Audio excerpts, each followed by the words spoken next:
When you enter the Arsenal's exhibition, you're welcomed by this wide room that has hundreds and hundreds of twisted metal beams coming from the ceiling. There were approximately 100 tonelads worth of scraps from the previous Biennale, and this is how they rebuilt the first portion of the exhibition space.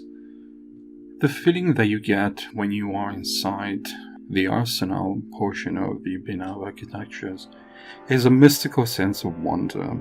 You have these surroundings, an atmosphere of silence, an atmosphere that wraps you, where you can see prototypes, designs, drawings, people quietly roam around. There's nobody speaking. So it gives you a sense of mysticism as you approach all the creation, prototypes of housings, the scale models, and then you enter into the next room, and then there's like lights that creates a specific atmosphere. So it's not so much about the visual, it's also about the experience, the odor, the sound, and everything that comes together with these things. The exhibition is strong on its artistic values. It has a strong message on how people can start improving their landscape, on how people can clearly see architecture and design from a different point of view. There are different proposals throughout the Arsenal, from entire city blocks to single apartments. When you walk around, you wonder, what is the meaning of everything? You wonder, what is the overall message that each creation, each proposal, each idea is trying to convey to the public? There are many approaches to this event. It can be described as a very hermetic, artistic exhibition. When I first thought of visiting the Biennale this year, it was my first time. I never imagined how could it be. You think about architecture and you think about building structures, techniques. You think about planimetry, developers. And you don't immediately think about what lies beyond that. What is before the actual floor plan? What is the concept? What does the architect or the designer thinking of? He or she is trying to lay out a philosophy out of the idea that came to mind. When you walk from room to room, you are surrounded by a variety of shapes, colors, that sometimes are not directly linked to architectures. They're more towards an artistic expression. And you walk into a room where there's something like a huge tent. There was a few girls. There's a Mongolian tent that can be packed, and you can walk inside, and suddenly you will see a screen telling you a story of how nomadic people live in the Mongolian steppes. And then suddenly you go into another room, and you're facing a total abstract structure that per se doesn't have the purpose of illustrating anything peculiar, but it's there to express itself as an alternative to the traditional method. This portion of the exhibition of the 2016 Biennale of Architecture in Venice bears the title reported from the front.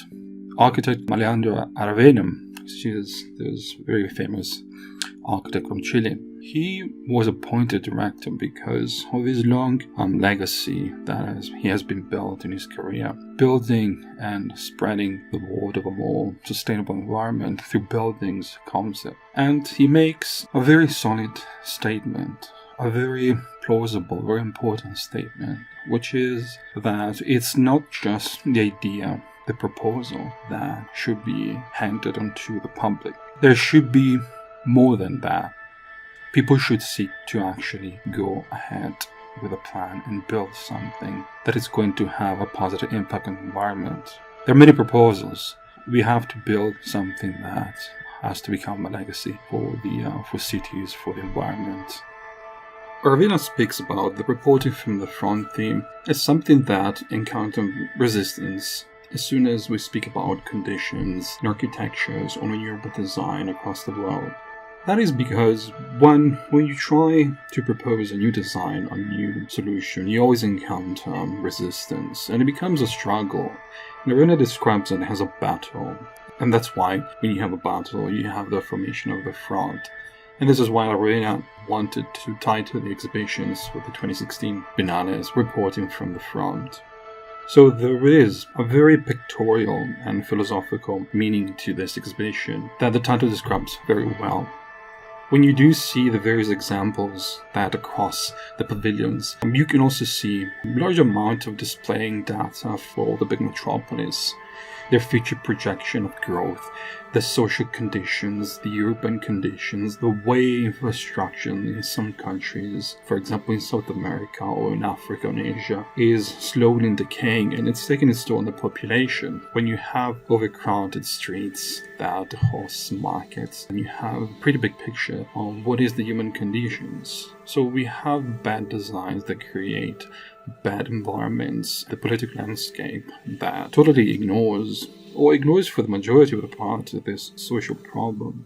When you do go across into the Arsenal exhibition, then you see pavilions dedicated to reporting from the front, and you have an idea that emerging countries from the Middle East and are from South America, so countries like Brazil, and their current problems in overpopulation, cities risk to implode on their own weight, on their own problems.